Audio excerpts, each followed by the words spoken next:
Good morning friends, मेरा नाम सुधीर कुमार है और एमआरएम टीम यूनिटी परिवार में आप सभी का बहुत बहुत स्वागत है। जैसा कि आप जानते हैं कि डायरेक्ट सेलिंग एक बेहतरीन कॉन्सेप्ट है, एक प्यारा सा कॉन्सेप्ट जिसमें बहुत सारे लोग फुल टाइम पार्ट टाइम काम करके बहुत अच्छा और बहुत बेहतर कर रहे हैं। अपनी लाइवलीहुड जीविका तो पा ही रहे हैं, साथ ही साथ अपने ड्रीम्स भी कंप्लीट कर रहे हैं। लोगों ने बहुत सारे ऐसे मुकाम हासिल करे हैं इस इंडस्ट्री में जिसकी आपको अब एग्जाम्पल्स बहुत सारे एग्जाम्पल्स हैं। आप जब देखेंगे तो बहुत सारे एग्जाम्पल्स हैं। आज हम बात करने वाले हैं डायरेक्ट सेलिंग के बारे में। उसमें जो मैं बात करता हूं कंपनीज की, तो हर कंपनी के 3 फेज होते हैं।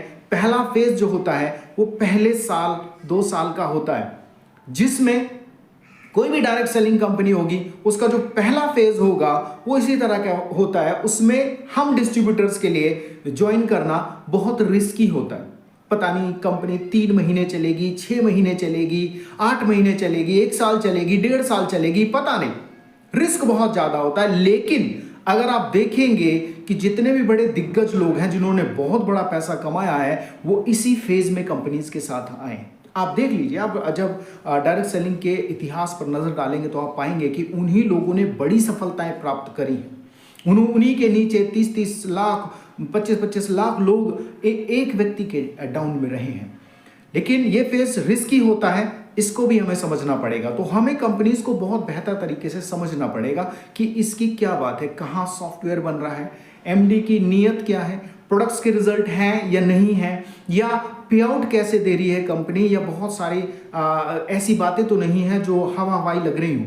तो इसमें हमें ये देखना होता है। और बहुत अच्छे तरीके से अच्छी कंपनीज भी आती हैं सिनेरियो में इस डायरेक्ट सेलिंग इंडस्ट्री में। दूसरा कंपनी का जो फेज होता है वो लगभग 4 से 5 साल का फेज होता है। जब कंपनी स्टैब्लिश हो जाती है, पूरी तरह से उसकी जड़ें जम जाती हैं, वहां पर वो बहुत अच्छा कर रही होती है, वहां पर एक अच्छा टाइम होता है उस कंपनी को ज्वाइन करने के लिए। लेकिन उतनी सफलता नहीं मिलती जितनी उन लोगों को मिल जाती है जो पहले से वहां पर काम कर रहे होते हैं। तो वो समय होता है, वो रिस्क कम होता है लेकिन सफलता भी उसी रेशियो में होती है।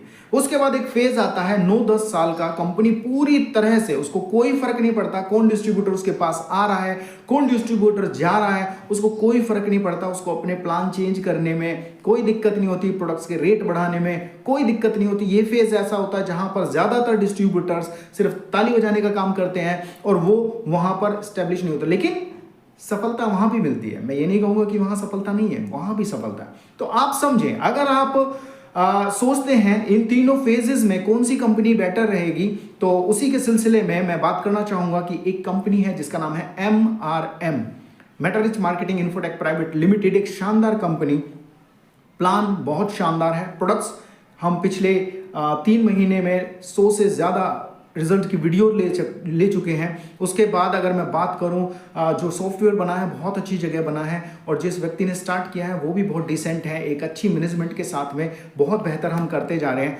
तो एक बार MRM के प्लान को समझें, जानें और देखें और क्या चीज़ हो सकती है। अभी हमने 4 मंथ कंप्लीट करे हैं, 3.5 मंथ कंप्लीट किए हैं और बहुत अच्छा हो रहा है। लोग अच्छा कमा भी रहे हैं, लोग अच्छे रिजल्ट्स भी ले रहे हैं, सब कुछ बढ़िया सिस्टम में है। तो अगर आप चाहते हैं कि एक न्यू फेज जहां पर आप स्टार्टिंग करके बेहतर अर्निंग करना चाहते हैं, बेहतर कुछ करना चाहते हैं, बड़ा करना चाहते हैं और लंबे गोल बनाकर काम करना चाहते हैं, तो MRM में आपका बहुत बहुत बहुत स्वागत है। So thank you very much.